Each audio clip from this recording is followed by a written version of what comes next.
Alors dans ce paragraphe qui s'intitule Égalité et opération, nous allons maintenant voir comment résoudre une équation.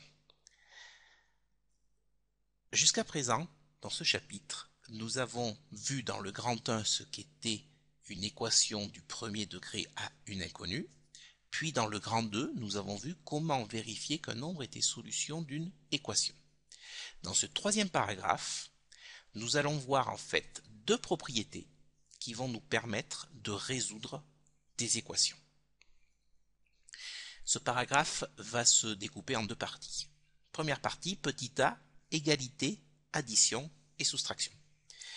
Pour cela, je vais vous proposer une petite animation que j'ai trouvée sur internet, mais je n'ai pas le nom de l'auteur de cette animation qui est fort bien faite.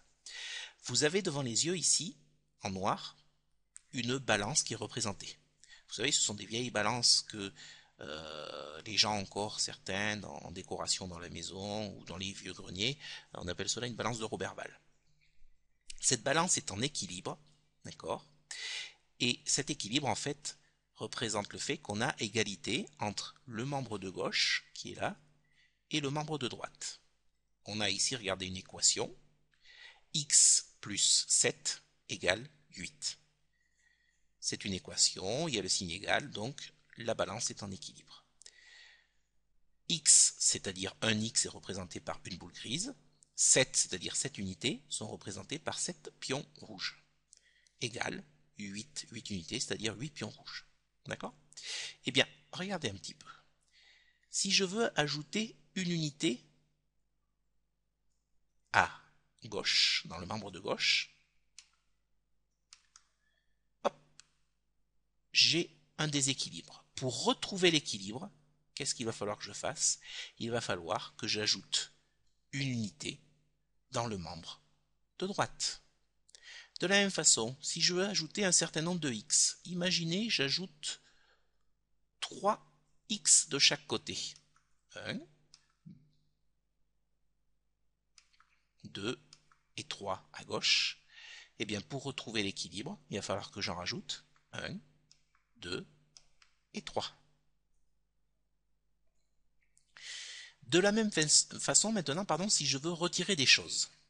Imaginez, je retire, bien je vais commencer de ce côté, 2 unités à droite. Une première unité, j'en retire une seconde. Et bien pour retrouver l'équilibre, il va falloir que je retire de l'autre côté une première unité et à nouveau une seconde. Et j'ai à nouveau l'équilibre.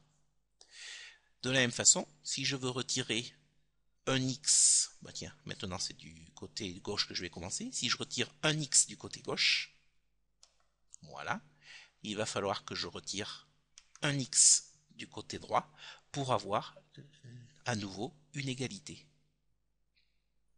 Eh bien, cette propriété, en fait, va être nécessaire pour résoudre les équations. Qu'est-ce qu'elle nous dit, cette propriété? Eh bien, si l'on additionne ou si l'on soustrait un même nombre aux deux membres de l'égalité, c'est-à-dire aux membres de gauche et aux membres de droite, eh bien, on aura toujours une égalité. Si on additionne ou si on soustrait la même chose de chaque côté, on retrouvera l'équilibre de la balance. Donc on aura à nouveau une égalité. Et cela va se traduire par la chose suivante.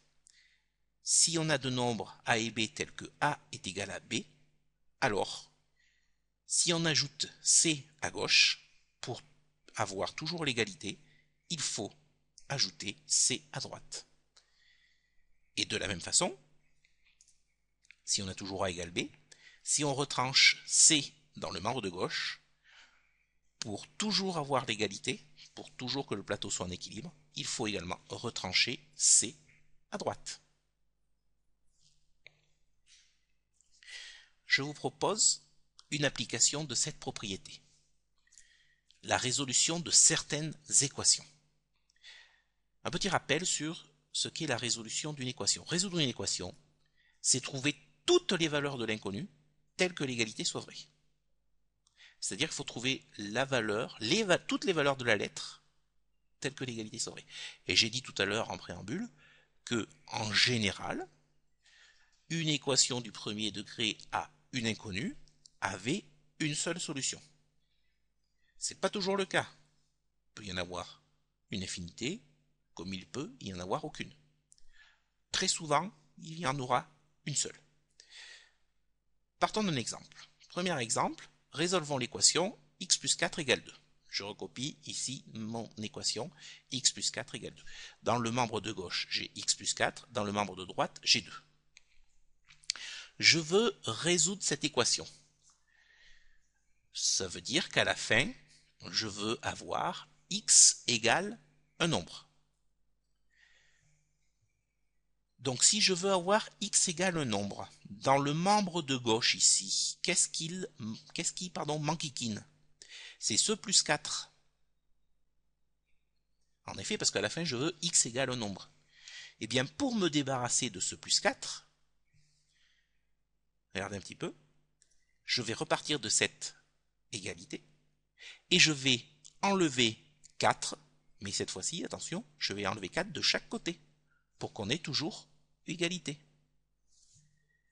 Une fois que j'ai fait cela, regardez un petit peu, le plus 4, le plus 4 ici, et le moins 4, je peux les rayer, parce que plus 4 moins 4, ça fait 0. D'accord? Et vous également, vous pouvez les rayer proprement sur votre cahier, sur votre copie, il n'y a pas de souci. D'accord? Donc ça veut dire quoi ça? Ça veut dire qu'à gauche, il va me rester x égale, alors 2 moins 4, règle de l'ascenseur, on monte de 2, on descend de 4, il reste moins 2. Et ici, on vient de résoudre l'équation. Donc si on a résolu l'équation, ça veut dire qu'on a trouvé une seule valeur de x telle que l'égalité soit vraie, donc on a trouvé la solution, et cette solution est unique. Du coup, on met une petite phrase réponse, la solution de cette équation est x égale moins 2. Je reviens un instant sur la différence entre la solution et une solution. Quand on vérifie si un nombre est solution d'une équation, on vérifie si un nombre est une solution de l'équation. D'accord? En revanche, quand on résout une équation, on trouve la solution ou éventuellement les solutions. Allez, pour continuer, un autre exemple. Exemple 2. Résolvons l'équation x moins 3 égale 5. Donc je veux à la fin obtenir x égale. Donc ici, qu'est-ce qui m'enquiquine? C'est le moins 3 ici que j'ai dans le membre de gauche. Et bien pour le faire disparaître, qu'est-ce que je fais? J'ajoute 3 de chaque côté. En effet, une fois que j'ai fait cela, je recommence. Une fois que j'ai fait cela, là j'ai moins 3, et là j'ai plus 3, qui, lorsque j'additionne ces deux nombres relatifs, me donne 0. D'accord? Donc, dans le membre de gauche, il me reste uniquement x égale 5 plus 3, 8. Conclusion, j'ai trouvé la solution de l'équation. La solution de cette équation est x égale 8. Alors en effet, on peut vérifier. On ne l'a pas fait tout à l'heure, on va le faire maintenant. Si vous prenez x égale 8, 8 moins 3, ça fait bien 5. Il n'y a pas de problème, ça fonctionne. Terminons par un exemple numéro 3 qui est cette fois-ci un peu plus compliqué. Voilà l'équation que j'ai. Je vais la recopier. 3x plus 1 égale 7 plus 2x. Donc là, j'ai un membre de gauche et un membre de droite qui sont un peu plus compliqués. On va fonctionner de la même façon. Tout d'abord, à gauche, je ne veux que des x. D'accord? Et à droite, je ne veux que des nombres. Parce qu'à la fin, je veux obtenir x égale un nombre. Du coup, je vais commencer par me débarrasser, regardez ici, de ce plus 1 qui m'enquiquine. D'accord? Parce qu'à gauche, je ne veux... Ce plus 1 il m'enquiquine. Pourquoi? Parce qu'à gauche, je ne veux que des termes en x, que des x. Donc, qu'est-ce que je fais? Vous l'avez compris, je vais faire moins 1 de chaque côté. Et en retranchant la même chose de chaque côté, j'ai toujours égalité. D'accord? Comme tout à l'heure, ici on a plus 1, et là on a moins 1, on peut rayer proprement, ça s'annule. Donc qu'est-ce qu'il me reste? Il me reste 3x dans le membre de gauche, égal. Alors, ici, qu'est-ce que j'ai fait là? J'ai pris ce moins 1 que j'ai déplacé. Je rappelle que dans une expression, on peut déplacer les termes. Alors, je vais faire une petite remarque là-dessus. Ici, j'ai 3 termes. J'ai le terme 7 qui est plus 7. J'ai le terme plus 2x et j'ai le terme moins 1. Eh bien, dans une expression comme celle-ci, je peux déplacer les termes librement.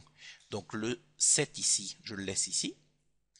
Le moins 1, je le fais passer ici. Et le plus 2x, je l'amène ici. D'accord? Alors pourquoi j'ai fait ça? Ben, j'ai fait ça pour avoir les deux nombres ici, l'un à côté de l'autre.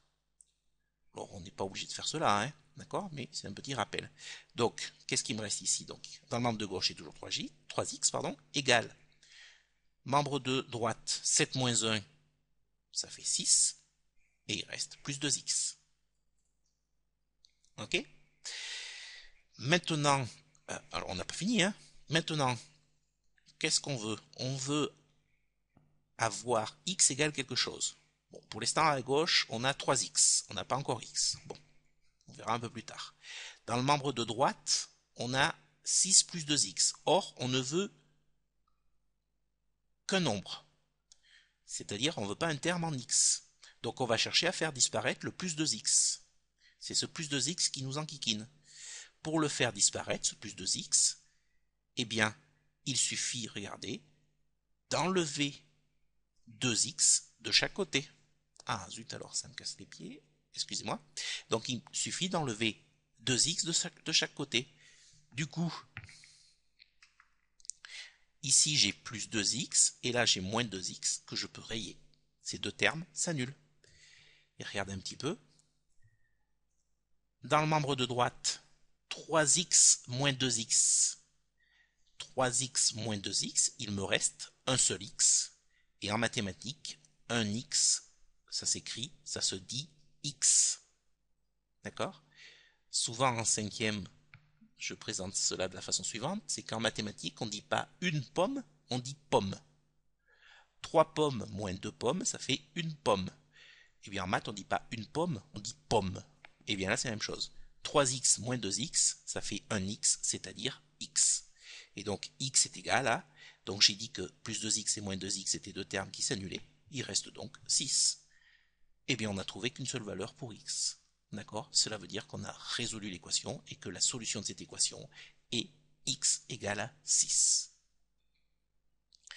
Et bien, dans cette partie, dans cette première partie du paragraphe numéro 3, nous avons vu une propriété qui nous permet de résoudre donc certaines équations. Cette propriété, je la rappelle, c'est que on peut, je vais revenir un petit peu en arrière, elle est écrite ici, lorsque l'on additionne ou l'on soustrait un même nombre aux deux membres d'une égalité, on a toujours une égalité. Donc si on veut ajouter quelque chose à gauche, pour qu'on ait toujours égalité, il faut ajouter la même chose à droite. Si on veut soustraire quelque chose à gauche, pour qu'on ait toujours l'égalité, on soustrait la même chose à droite.